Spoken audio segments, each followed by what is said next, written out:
Hello guys, muli. Nandito ako ngayon sa tinatawag naming suba or river. Ito na siya ngayon guys, oh. Gusto ko sanang maligo, kaya lang medyo may kalabuan pa ang tubig. Tsaka maagos siya, oh. Yan, maagos siya. Kaya nagdadala na lang ako ng tabo. Tatabuin ko na lang.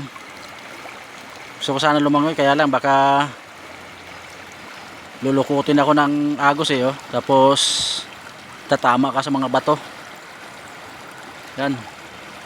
Pagka tumama ka dyan sa mga bato na yan, lalo na pagka tinamaan ang paa mo, mahirapan ka tumayo. Baka mabalian ka pa. Ito na siya guys, oh. Yan. Tinatawag sa amin suba.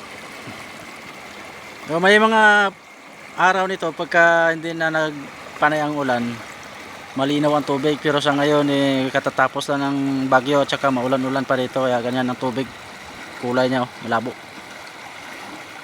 Ayan, pinapakita ko lang sa inyo guys, para kung in case na makarating kayo dito sa lugar namin, pwede kayo maligo rito. Wala talagang problema, walang bayad, libre, kahit na 24/7 kang maligo.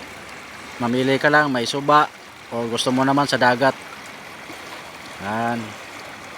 So paano yan guys, maraming salamat sa panonood. Paki-like and share na lang din. Salamat sa inyong suporta.